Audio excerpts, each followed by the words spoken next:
Olha só. Muito bom com a situação.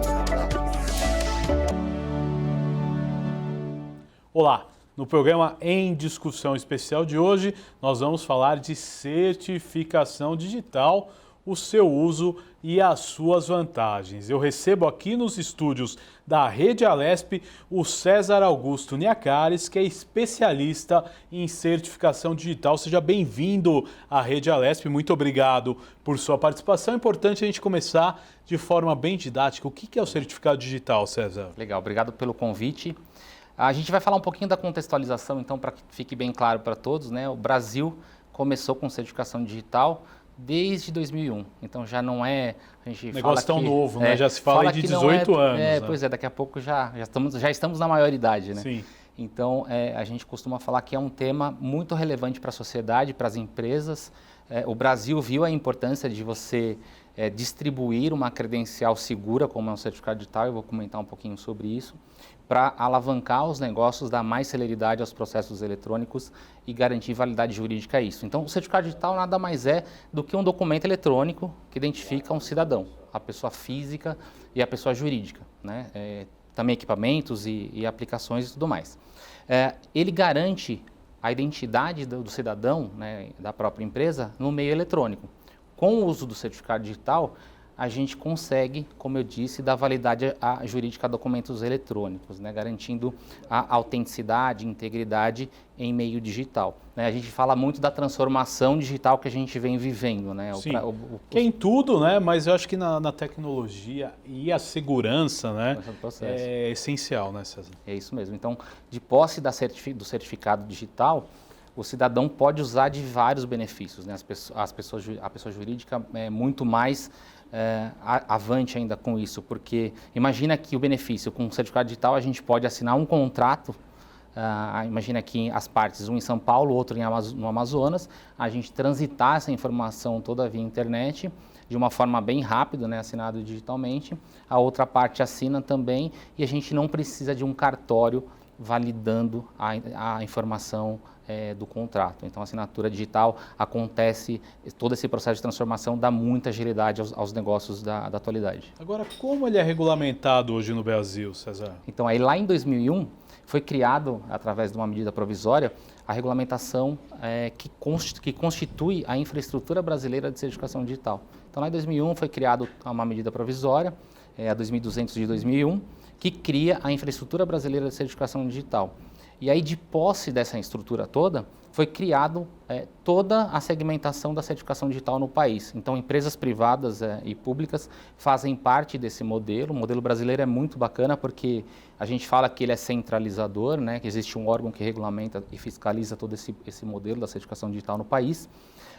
E que cria as normas, as políticas e os procedimentos que todos devem seguir. Então, a Valid, como uma autoridade certificadora de primeiro nível, está credenciada, habilitada no modelo brasileiro para entregar certificados digitais para o cidadão e para as empresas também.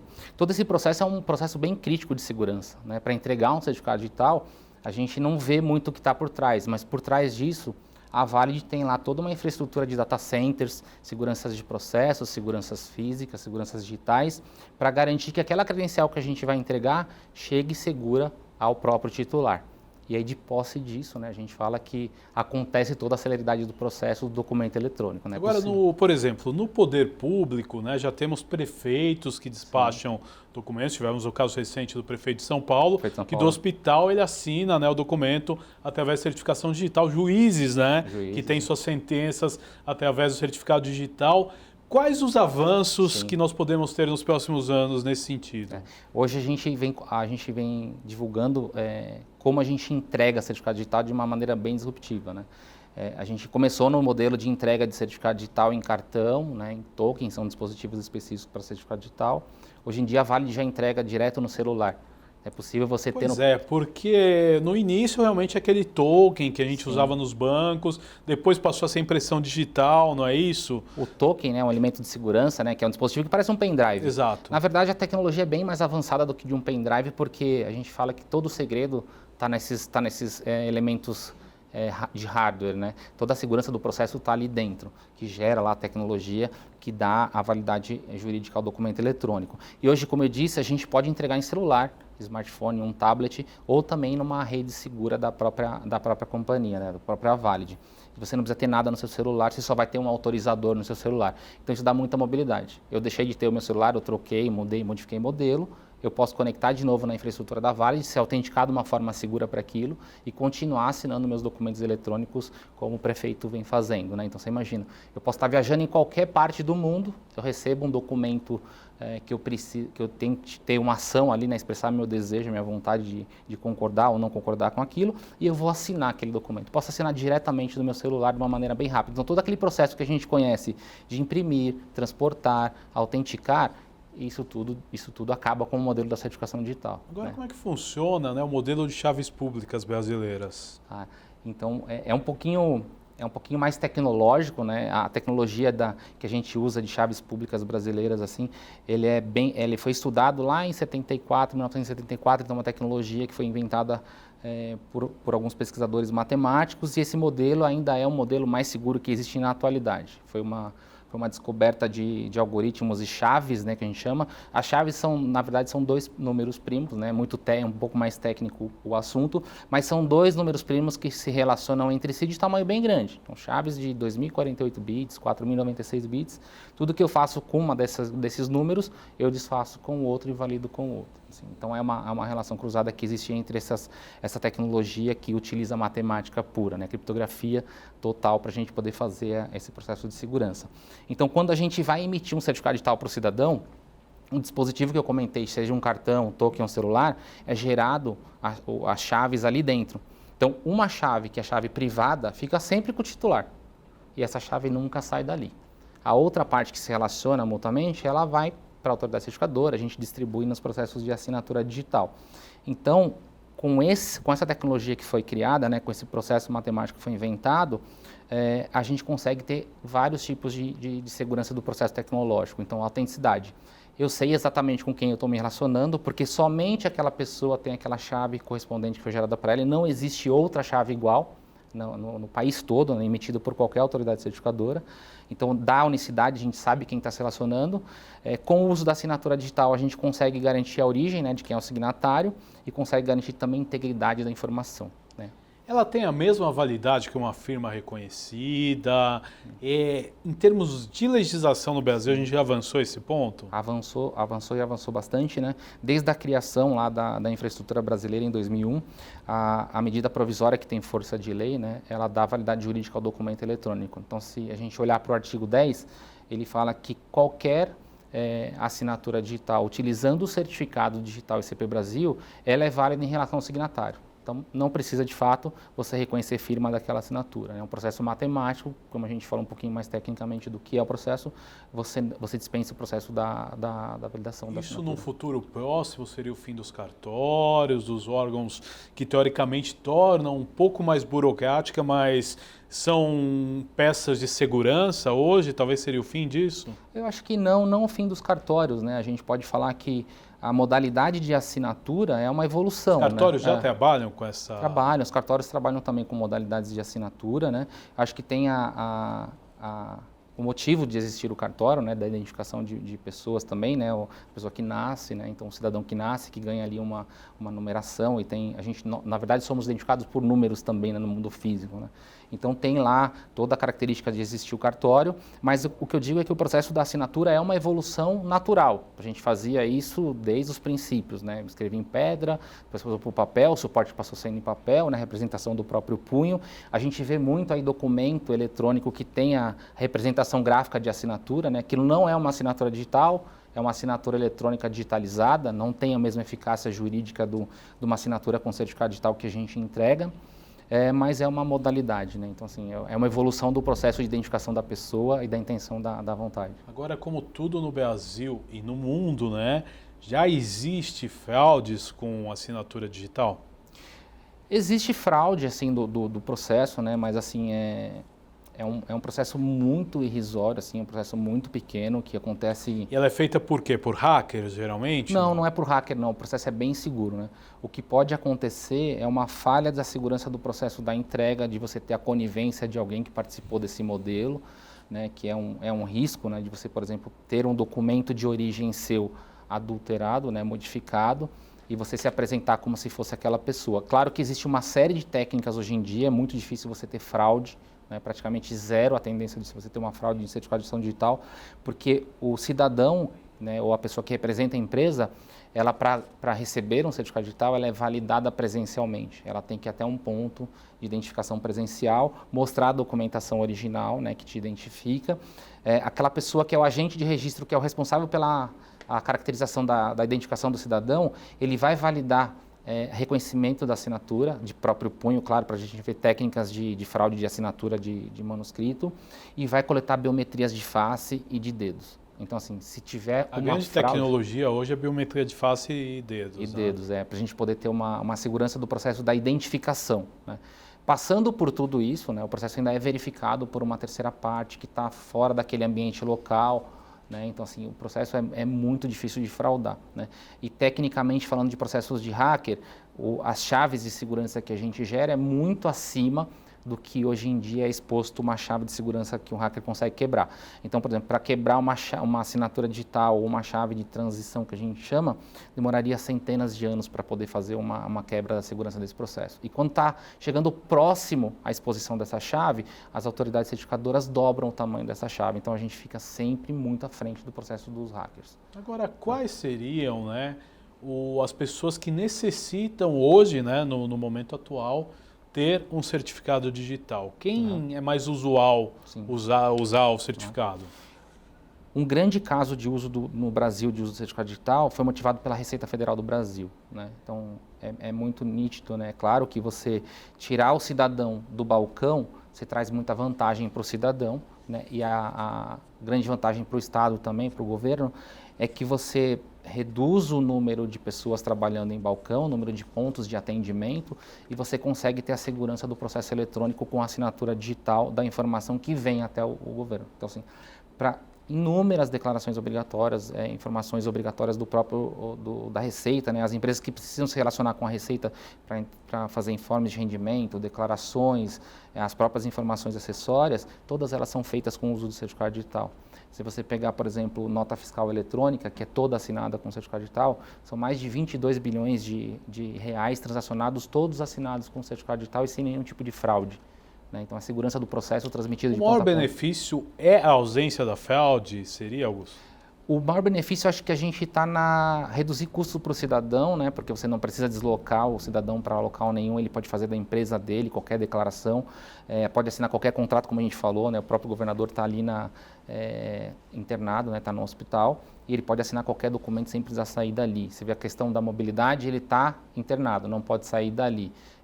E a gente não para, né? Os negócios não param, os processos acontecem de uma forma muito rápida, né? Então, a grande vantagem, identificação da presença, porque a gente está vivendo a transformação mesmo, né? A gente não praticamente é difícil ver empresas que geram papel, produzem documentos nato em papel, né? Poucas empresas datilografam, né?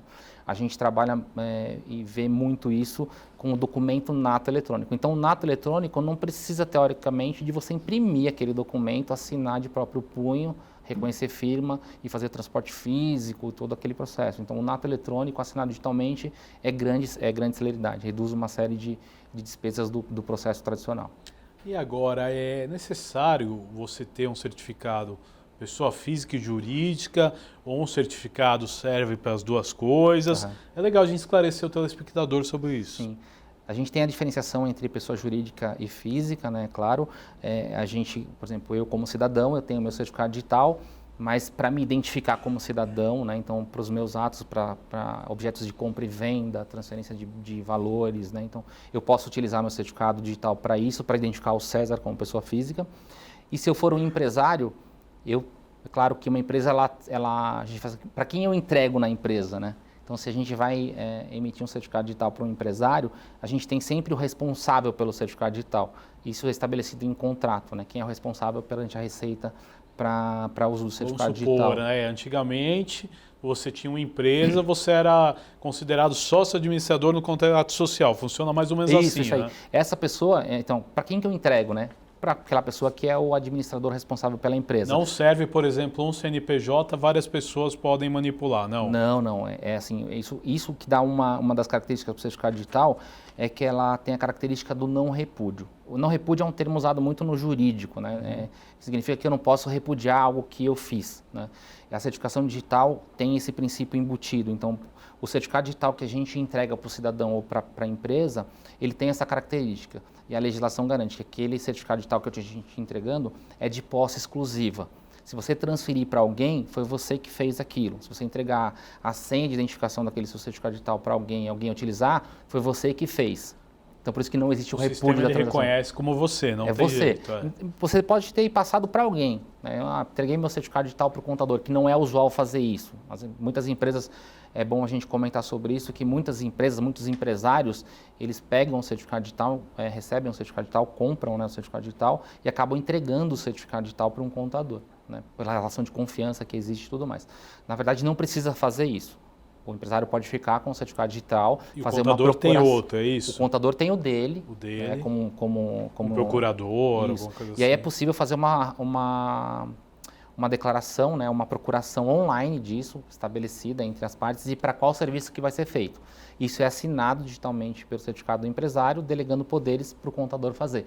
Então, o próprio contador faz com o dele. Né? Não precisa estar de posse, porque o certificado digital, a gente fala que vai do alfinete ao foguete. Eu posso assinar uma venda de um carro, uma transferência de propriedade de um automóvel de baixo custo, mas eu posso fazer uma venda de um imóvel, eu posso movimentar valores, uma transação de milhões. Né? Eu posso liberar importação, né, com o uso do certificado digital. Então, são diversas as aplicabilidades para isso. Né? Agora, existe, por exemplo, eu tenho o certificado digital, aí eu passo, né, a senha, como você disse, o código, para uma pessoa. E essa pessoa faz um mau uso. Sim. Como eu consigo responsabilizá-la juridicamente?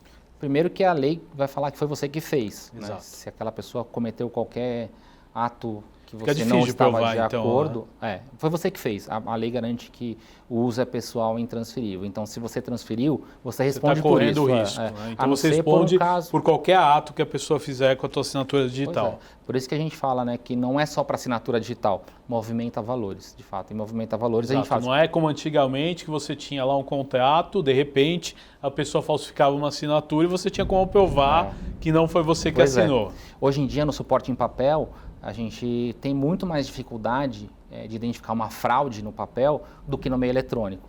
Então, se você pegar um documento assinado com uso de certificado digital ICP Brasil, qualquer ponto que você mudar no documento, um ponto que seja, uma vírgula, um acento de qualquer palavra, é muito claro de perceber, não precisa ser técnico. É evidente perceber que aquele documento foi alterado depois da assinatura ter sido aposta naquele documento. Agora é importante também salientar quais as tecnologias que estão disponíveis hoje em termos de certificação digital. A gente está falando de uso do certificado digital, né? Então, diversos são os dispositivos para armazenar o certificado digital, né? Os elementos que eu falei que são os hardwares, são os cartões e os tokens, eles são específicos para certificado digital, para a segurança daquele processo. Muitas pessoas falam que esqueceu a senha, né, por bloqueio e tudo mais.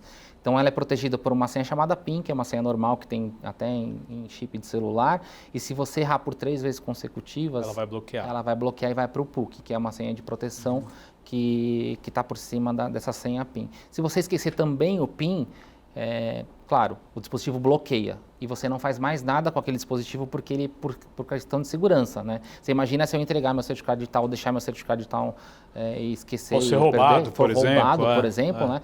Então, são poucas chances de alguém conseguir fazer uma movimentação no meu certificado digital que me representa, né? Ou que se eu representar uma empresa, imagina se eu representasse a Valid.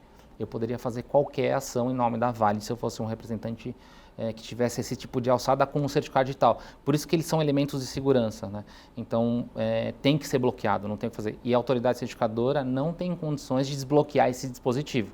Então, esqueceu as senhas de proteção, bloqueia-se para sempre. Tem que fazer um novo certificado digital. Agora, o que acontece? Né? Nós temos modalidades criminosas, por exemplo, como sequestro relâmpago. Sim. Que o cara é rendido, vai lá no caixa eletrônico e faz um saque. Sim. Mas como funciona isso na questão do certificado digital? A pessoa operando o certificado digital dela sob ameaça, por exemplo. Eu acho que isso é previsto, né? Porque imagina lá numa coação, né? A gente está sendo coagido a fazer algo que está contra a Porque o nossa futuro vontade. também, os crimes, né? Eles vão tomando outro formato, né? né? Então, numa questão dessa, claro que você tem todo o subsídio de provas que aconteceu uma coação e é claro que você vai estar resguardado pela lei que aquela ação vai ser reversível, né? Porque é uma coação de fato. Eu não queria fazer, estava ameaçado de morte, a minha vida estava em risco se eu não informasse o PIN, eu não faria aquela transação. Então, juridicamente, num fato de coação, desde que seja aprovada a coação, o juiz entenderia um caso desse tipo. Agora, um certificado digital hoje, ele tem um alto custo, ele está ao acesso de todos, então, vamos supor, eu sou uma simples pessoa física, um profissional liberal e eu quero tornar minhas rotinas diárias através do certificado digital. Ele está disponível para todos? O certificado digital, ele tem um custo, né, em relação ao processo de entrega. Eu comentei no início da entrevista que a gente tem uma infraestrutura extremamente alta de segurança da informação. Então, a Valid tem 2 data centers de alto nível de segurança, os mais seguros do país, né? É modelo, inclusive, para fora do país, para garantir a segurança de todo esse processo. Tudo que a gente faz em um data center, a gente tem backup seguro em um outro. Então, o nosso principal está em São Paulo e outro está no Rio de Janeiro. Então, toda essa logística de localidade distante, né, por causa de catástrofe natural e tudo mais. Esse processo todo de caracterização da segurança da identificação, o certificado digital ainda ele gera um custo. Né, tem um custo, eu considero que não é um custo alto porque a gente, de posse de um certificado digital, a gente de cara tem vários benefícios, né? Então a gente falou assim, qual o custo da mobilidade, da guarda do papel, da autenticação desse processo, se você transportar isso para um outro local, depois de tudo isso você vai guardar fisicamente um documento não se guarda em qualquer local, né? A gente não dá perenidade a um documento guardado em gaveta, né? Quando a gente trata um eletrônico, o processo da segurança do eletrônico ele é muito mais elevado e a perenidade é muito maior, né? Existem backups, cópias e no meio digital a gente não fala de cópia, né, de segunda via de documento eletrônico, são todas vias iguais. Então, posso pegar o meu documento assinado, te dar uma cópia, é a mesma via, a primeira via, como se fosse original. Então, você pode atender pessoa física e jurídica, o certificado digital vai em torno de R$100, né, até o certificado da pessoa... acessível a todos. Né? O jurídico ele é um pouco mais caro, né, tem uma parte diferenciada do processo da entrega do certificado digital, mas, como eu disse, você pode assinar quantos documentos eletrônicos você quiser.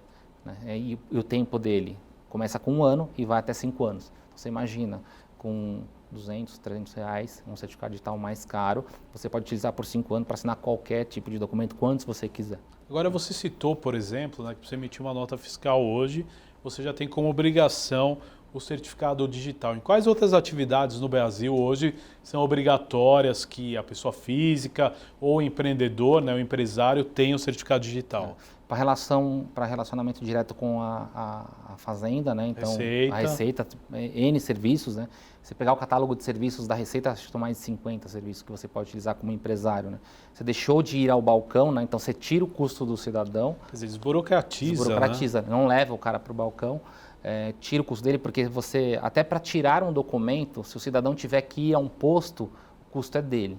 Se eu tiver que pegar 4 conduções, eu estou gastando do meu próprio bolso para tirar um documento que o país me exige. Né? Então, se você não vai requerer que ele vá até esse local, você já está dando benefício para ele não está gastando com isso. Né? Os médicos para assinar prontuários eletrônicos, os advogados para fazer petição eletrônica, os juízes aqui de São Paulo, né? O Tribunal de Justiça de São Paulo, um dos maiores informatizados, é o maior Tribunal de Justiça do mundo, né? Inclusive acho que o nosso Tribunal de São Paulo é o maior tribunal do mundo. A Valid atende lá toda a parte do judiciário, então tudo que eles vão fazer no 100% digital é assinado digitalmente. Então vai para casa, assina, está no escritório, assina, saiu, se deslocou para outro país, assina também. Então são diversos casos. Contadores também, a classe gigantesca que usa para fazer as declarações obrigatórias. Classes sociais, assim, diversas. Né? O cidadão também, com pessoa física. Eu falei, comprar um carro... Você tem um número, nem que seja aproximado, de que parcela da população usaria o certificado digital hoje?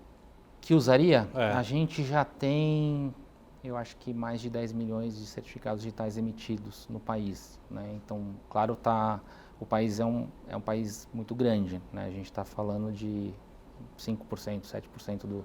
E muito ligado hoje à Receita Federal, na maioria dos casos, né? Muito. Assim, o certificado já existe, então assim, a segurança da identificação do cidadão no meio eletrônico já existe, a gente não está mais falando de ovo ou a galinha, né? Ele já existe, a tecnologia está pronta. Os serviços precisam ser adequados para utilizar do benefício do certificado digital. Então, quanto mais serviços o Estado der para o cidadão, mais vai ter uso, né? E no serviço público, muitos usos já? Serviço público, muitos usam, a gente já atua em vários processos, vários projetos públicos que utilizam o certificado digital com ganho assim, de custo e tempo muito rápido, né? Você transforma o físico em eletrônico e dá a agilidade toda que o eletrônico tem, né? A gente está falando, hoje em dia a gente fala do cidadão, a geração mais nova, né, elas não estão mais acostumadas a usar computador, nem o computador usa mais, né? Quer fazer o processo todo no smartphone. Smartphone, exatamente. Então, esse processo tem que ser rápido. E, né, um estagiário que a gente contrata hoje não aceita mais ficar olhando processos que passam e tramitam em papel. Sim. Né? Nem entende por que isso acontece, né? Porque Lógico. a celeridade do processo é muito grande. Só que isso requer saber com quem você se relaciona. E o certificado digital dá toda essa segurança para o processo do documento eletrônico. Quero agradecer a tua participação aqui no Indiscussão Especial. Foi muito interessante a gente poder esclarecer o telespectador da Rede Alesp sobre certificação digital. Muito obrigado. Eu agradeço. Obrigado. Este foi o programa Em Discussão Especial de hoje. Nós falamos de certificação digital, seus usos e suas vantagens. Você pode ver e rever este e outros programas em nosso canal no YouTube. Até o nosso próximo encontro. Valeu!